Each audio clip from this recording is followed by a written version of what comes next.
Hello बच्चों, हिंदी वाले बच्चों को मेरा नमस्कार। बेटा, आज हम हिंदी शिक्षण में जो हमारी पाठ योजना चल रही थी उसमें आज हम ग्रामर की पाठ योजना बनाना सीखेंगे। अब हमने दो पाठ योजना बनानी सीख ली है। सभी बच्चे मेरे पास अपनी अपनी पाठ योजना बनाकर भेजें, फिर मैं आपको मोटी डायरी में करने के लिए कह देती हूँ। मोटी डायरी में आपको 5 गद्दे की और 6 गद्दे की और 6 पद्दे की और बाकी जो बच जाती हैं 8, वो आपको ग्रामर की बनानी है। ठीक है, सभी बच्चे अपनी अपनी क्लास अलग अलग कर लो ताकि अपने टॉपिक एक सेम नहीं होंगे, और दूर वाले बच्चों का सेम होता है तो कोई दिक्कत नहीं है, क्योंकि क्लासों में टॉपिक तो वही मिलेंगे सभी जगह गवर्नमेंट स्कूलों के। लेकिन अपनी आसपास जो भी तुम हो अपनी क्लास चेंज को, कोई 7th क्लास का, कोई 8th, कोई 9th और कोई 10th 12th तक ले सकते हो। उन क्लासों की जो हिंदी के टॉपिक है उसके ऊपर आप पाठ योजना बना लेना, क्योंकि एक बार जब आपको पाठ योजना बनानी आ जाती है तो उसके बाद पाठ योजना बनाने में आपको कोई प्रॉब्लम नहीं हो, किसी भी क्लास की हो आप बना सकते हो। और अगर इसको अच्छे से समझ जाते हो, सीख जाते हो कैसे पढ़ाना है कैसे बनाना है, तो किसी भी क्लास में आपको भेज दो, वहाँ आपको पढ़ाने में किसी भी प्रकार की कोई परेशानी नहीं होती है। ठीक है, आप सभी को पता होगा शायद मोटी डायरी में जहाँ से लाइनिंग वाले पेज शुरू होते हैं वहां से आपको पाठ योजना बनानी प्रारंभ करनी है। मैं एक वीडियो अलग से बना के आपको बता दूंगी। इस पे जो आगे का जो इंडेक्स है, इकाई योजना है, ये सब पेज छोड़कर यहाँ से ये ब्लूप्रिंट है, परीक्षण प्रारूप है, या फिर क्वेश्चन पेपर लगाना है, आपको आंसर शीट बनानी है। और उसके बाद यहाँ पर जैसे दैनिक पाठ योजना का सूक्ष्म प्रारूप जो है वो यहाँ पर आ जाएगा। और इसके बाद इसके एक पेज, इसके बाद जो यहाँ पर ये लाइनिंग वाले पेज शुरू होते हैं वहां पर आपको पाठ योजना बनानी है। ठीक है, 20 पाठ योजना बनानी है, काफी मोटी डायरी है, सभी को खुला खुला आराम से बनाना है जैसे इस बच्ची ने बना रखा है। आप लोगों के अधिकतर बच्चों की तो मुझे राइटिंग ही समझ में नहीं आती, और राइटिंग अगर समझ में भी आती है तो बेटा आप थोड़ा सा उसको लिखने का ढंग देखे, थोड़ा खुला खुला, और डायरी में अच्छे से करना, रफ में चल जाएगा जैसे आप बना रहे हो। कहाँ पर मिनीचर का प्रयोग करना है, कहाँ पर ब्लैक बोर्ड का प्रयोग करना है आपको, इस तरह से कहाँ पर विषय वस्तु को, कहाँ पर आपको पाठ्य वस्तु मैंने लगानी बताई है, विषय वस्तु या मिनीचर कैसे लगाना है, ब्लैक बोर्ड किस तरह से लगाना है, इस तरह से ये मैंने आपको बताया। सभी पाठ योजना में इसी तरह के लगेंगे, चाहे वो गद्दे का हो चाहे पद्दे का हो। ठीक है, गृह कार्य में भी आपको इसी तरह से श्यामपट्ट का प्रयोग करना है। सब बच्चों को ध्यान रहे कि इस तरह से, अगर आप जैसे ये ऊपर नीचे हो रहा है तो इस बच्चे ने कुछ ज्यादा ही पास करा, इसको आगे ले जाकर भी बना सकते हो। जैसे अशुद्धि संशोधन इसने यहाँ पर कर रखा है, आप नेक्स्ट पेज पर भी इसको बना सकते हो। आज हम ग्रामर की पाठ योजना बनाना सीखेंगे। सेकेंड ईयर वाले बच्चे अगर इस ग्रुप से में जो हैं वो बच्चे अपनी समालोचना की यानी क्रिटिसिज्म की डायरी कंप्लीट रखे। अपनी फाइनल टीपी के लिए क्या प्रकरण है उनका, क्या टॉपिक है, फाइनल टीपी में उनका क्या टॉपिक रहेगा, वो टॉपिक मेरे पास भेज दे ताकि सभी बच्चों को पता चल जाए, आपका सेम नहीं हो। बीएड सेकेंड ईयर वाले बच्चों के लिए ये बात, फर्स्ट ईयर वालों से तो मैं बाद में मंगवा लूंगी, लेकिन जो बीएड फाइनल वाले हैं उनको अपना फाइनल टीपी का जो भी आपका टॉपिक है उसका डिसीजन करके रखना और डायरी बना के रखना। दोनों ही 2 डायरियां आपको बनानी है, और एक आपकी समालोचना की डायरी कंप्लीट होनी चाहिए। शायद ये तो मैक्रो की तो आपने बना ही ली होगी। सभी बच्चों को अपनी हिंदी की सेशनल कार्य की भी एक कॉपी बनानी है। ये तो फर्स्ट ईयर वाले बच्चों को भी बनाना है। आपका हिंदी शिक्षण के जो टॉपिक हैं, हिंदी शिक्षण में जो सिलेबस है उसमें से मैं बता दूंगी एक दिन किन किन बच्चों को क्या क्या टॉपिक बनाना है, वो बना। ठीक है, अच्छा बच्चों, आज हम ग्रामर की पाठ योजना शुरू करते हैं। ऊपर का जो भी ही फॉर्मेलिटीज है वो बिल्कुल सेम रहेंगी, सिर्फ यहाँ पर विधा चेंज हो जाएगी। आप सभी को पता है यहाँ पर विधा चेंज हो गई है और प्रकरण चेंज हो गया है। ठीक है, विषय वही हिंदी रहेगा, प्रकरण क्या है यहाँ पर ग्रामर के टॉपिक जो भी आपका है, जैसे इस बच्ची का गुण संधि है। ठीक है, इधर वही उद्देश्य कथन, ये उद्देश्य कथन नहीं आएगा बेटा, इसने यहाँ पर मैंने इसको काट भी रखा है। ठीक है। शिक्षण उद्देश्य आएगा, सभी को ध्यान दें, यहाँ पर शिक्षण उद्देश्य आएगा। कोई बच्ची इसको, मैंने ये टिक कर दिया है यहाँ पर, क्या आएगा, शिक्षण उद्देश्य आएगा।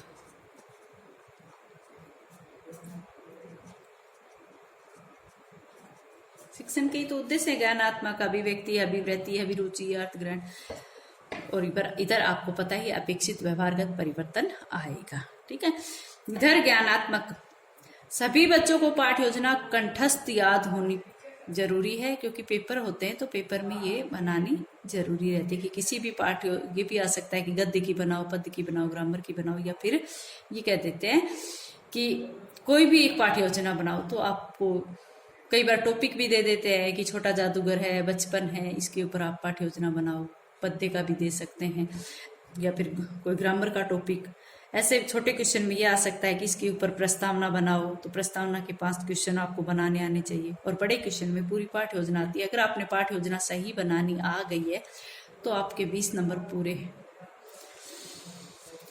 ठीक है बेटा, इधर आएगा शिक्षण उद्देश्य और इधर आएगा अपेक्षित व्यवहारगत परिवर्तन। अपेक्षित व्यवहारगत परिवर्तन, और यहाँ पर वही स्ट्रक्चर आपने, यह हाई टेबल आपने बना ली। ठीक है।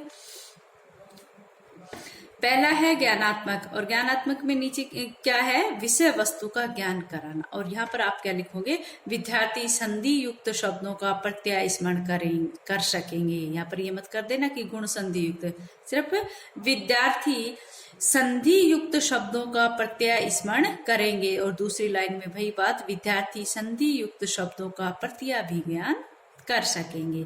नेक्स्ट लाइन में, लाइन छोड़ के, विद्यार्थी संधि युक्त शब्दों से परिचित हो सकेंगे। यहाँ पर वो चेंज हो गया है, जो आपका उच्चारण, वर्तनी और नवीन शब्द रचना थी वो चेंज हो गया, क्योंकि ग्रामर में क्या आ गया, अब यहाँ पर देखो टॉपिक का नाम आ गया है गुण संधि का ज्ञान कराना। और इसके सामने क्या लिखोगे, विद्यार्थी गुण संधि युक्त वाक्यों का ज्ञान कर सकेंगे। यहाँ पर जो सकेंगे लिख रखा है, कई बच्चियां मैंने पहले देखा, कई बच्चे इसमें गलती करते हैं, ये बिल्कुल सही है, आपको इस तरह से लिखना है। ठीक। नेक्स्ट है संधि की परिभाषा से परिचित कराना। संधि की परिभाषा से परिचित कराना। और यहाँ पर सामने लिखोगे कि विद्यार्थी गुण संधि की परिभाषा से अवगत हो सकेंगे। विद्यार्थी गुण संधि की परिभाषा से अवगत हो सकेंगे। इसी प्रकार यहाँ पर आएगा लाइन छोड़कर, विद्यार्थी गुण संधि युक्त शब्दों का संश्लेषण व विश्लेषण कर सकेंगे। यानी कि शब्दों को वो तोड़ भी सकते हैं और शब्दों को जोड़ भी सकते हैं, इसलिए संश्लेषण और विश्लेषण विधि का प्रयोग किया जाता है। इसलिए यहाँ पर कहा गया है गुण संधि युक्त शब्दों का संश्लेषण व विश्लेषण कर सकेंगे। नेक्स्ट है विद्यार्थी अन्य गुण संधि युक्त शब्दों की पहचान करके उदाहरण दे सकते हैं। यहाँ पर वैसे ये दक्षता वाली बात आ जाती है, कौशल वाली बात, यानी कौशलात्मक अभी शिक्षण उद्देश्य की पूर्ति हो रही है यहाँ पर। क्योंकि क्या कर रहा है विद्यार्थी, अन्य गुण संधि युक्त, भाई उसने गुण संधि के शब्दों को संश्लेषण विश्लेषण कर लिया, उनको परिभाषित कर लिया, तो बाद में वो क्या कर सकता है कि कहीं पर भी उसको गुण संधि से संबंधित शब्द दिखाई देते हैं तो उनकी पहचान कर सकता है और उदाहरण दे सकता है। ठीक है। नेक्स्ट है विद्यार्थी व्याकरण शिक्षा के माध्यम से शुद्ध एवं परिमार्जित भाषा का व्यवहार में प्रयोग कर सके। क्योंकि व्याकरण क्या करता है, हमारी भाषा का परिमार्जन करता है, परिष्कृत करता है। इसलिए यहाँ पर यह कहा गया है कि विद्यार्थी व्याकरण शिक्षा के माध्यम से शुद्ध एवं परिमार्जित भाषा का व्यवहार में प्रयोग कर सकेंगे। अब नेक्स्ट पेज पर देखो, यहाँ पर है कि अवबोधात्मक जहाँ पर वहां पर अर्थ ग्रहण था, अब यहाँ पर क्या आ गया, अवबोधात्मक आ गया। अवबोधात्मक में भी तीन भेद होते हैं अवबोध के, जैसे स्पष्टीकरण, विभेद और महत्व। यहाँ पर स्पष्टीकरण के सामने हम लिखेंगे कि विद्यार्थी कारण व तर्क के माध्यम से संधि को समझ सकेंगे। भाई कारण भी जान जाएंगे, वो तर्क भी, यानी कि उसके उदाहरण भी देखकर उसको साबित भी कर सकते हैं। इसलिए कारण व तर्क के माध्यम से संधि को समझ सकेंगे। ठीक है।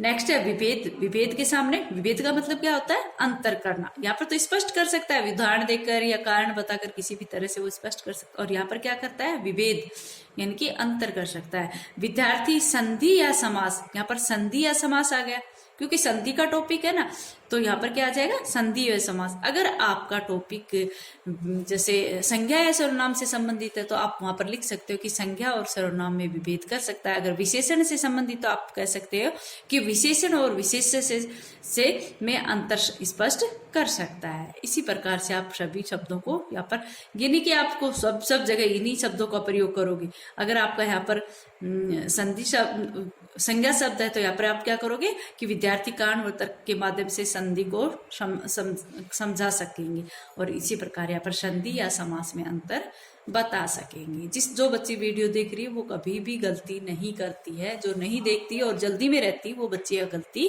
करेंगी, क्योंकि पाठ योजना बनाना इतना आसान काम नहीं है। नेक्स्ट है महत्व। विद्यार्थी संधि के महत्व से अवगत हो सकेंगे। अगर आपका यहाँ पर प्रकरण क्या है? सर्वनाम, तो यहाँ पर क्या कहोगे कि विद्यार्थी सर्वनाम के महत्व से अवगत हो सकेंगे। अब आ जाओ कौशलात्मक। तीसरा जो आपका मेन शिक्षण उद्देश्य है वो कौन सा है? कौशलात्मक। और कौशलात्मक में सामने क्या लिखोगे आप? विद्यार्थी भाषा के प्रयोग की शुद्धि और अशुद्धि का युक्ति संगत निराकरण करने का कौशल प्राप्त कर सकेंगे। विद्यार्थी भाषा के प्रयोग की शुद्धि, और ये जो पॉइंट है ये आप किसी भी ग्रामर के टॉपिक में लिख सकते हो, चलेगा, क्योंकि ग्रामर के सारे टॉपिक इस बात को फॉलो करते हैं। इसलिए हम कह सकते हैं कि विद्यार्थी भाषा के प्रयोग की शुद्धि व अशुद्धि का युक्ति संगत निराकरण करने का कौशल प्राप्त कर सकेंगे। ठीक है। नेक्स्ट है विद्यार्थी विराम चिन्हों का समुचित प्रयोग कर सकेंगे। भाई भाषा का उसको ज्ञान हो जाएगा, वाक्य का ज्ञान हो जाएगा, उसको संज्ञा सर्वनाम का ज्ञान हो जाएगा, संधि समास का हो जाएगा, तो वहां पर वो विराम चिन्हों का उचित प्रयोग ही करेगा। नेक्स्ट है क्या लिखा है? विद्यार्थी विराम चिन्हों का समुचित प्रयोग कर सकेंगे। नेक्स्ट है विद्यार्थी नवीन शब्द रचना के कौशल को विकसित कर सकेंगे। विद्यार्थी नवीन शब्द रचना के कौशल को विकसित कर सकेंगे। मैंने कहा ना बेटा, कौशल या दक्षता का मतलब उस कार्य में पारंगत होना। तो बच्चा इसे ऐसा कर सकता है कि उसकी सहायता से वे नवीन शब्दों की भी रचना करेगा। ठीक है। नेक्स्ट है विद्यार्थी अभ्यास के द्वारा प्राप्त ज्ञान का प्रयोग कर परिस्थितियों में विद्यार्थी अभ्यास के द्वारा प्राप्त ज्ञान का प्रयोग कक्षा में परिस्थितियों में कर सकेंगे। आप इस लाइन को काट देना, मैं यहाँ पर इस लाइन को काट देती हूँ क्योंकि बहुत बड़ी हो जाती है, और यहाँ पर इसके 3 वाक्य हमने लिख दिया है कौशलात्मक के, तो इसको आप रहने देना। यहाँ पर मैंने रोंग का निशान लगा दिया है। ठीक है। नेक्स्ट है अभिव्यक्ति। अभिव्यक्ति में क्या आएगा बेटा? अभिव्यक्ति। चौथा जो शिक्षण उद्देश्य है वो है अभिव्यक्ति। विद्यार्थी संधि के विभिन्न प्रयोगों द्वारा अपनी अभिव्यक्ति को विकसित कर सकेंगे। विद्यार्थी क्या कर रहे हैं? संधि के प्रयोग करके अपनी अभिव्यक्ति भी दे सकते हैं, क्योंकि उसको शब्दों का ज्ञान हो गया है, संधि और समास में अंतर समझ में आ गया। अब वो शब्दों को तोड़ भी सकता है, जोड़ भी सकता है, संश्लेषण विश्लेषण कर सकता है, तो वो क्या कर सकता है? उनके माध्यम से अपनी अभिव्यक्ति दे सकता है। नेक्स्ट है विद्यार्थी संधि युक्त शब्दों को संकलित करने की प्रगति विकसित कर सकेगा। सही है भाई। जब उसने अभिव्यक्ति देगा तो वो क्या कर सकता है? संधि में कुछ नए शब्दों को जोड़ेगा और उसमें कुछ नया करेगा, यानी कि कुछ विकसित करेगा। नेक्स्ट है विद्यार्थी मौखिक रूप से गुण संधि को अभिव्यक्त कर सकेंगे। मौखिक रूप में भी और लिखित रूप में भी, दोनों ही रूपों में होती है वैसे तो, क्योंकि अभिव्यक्ति है ना, अगर उसके संधि को ज्ञान हो गया तो मौखिक रूप से गुण संधि को अभिव्यक्त कर सकता है। अच्छा बच्चों, आज इतना ही, आगे कर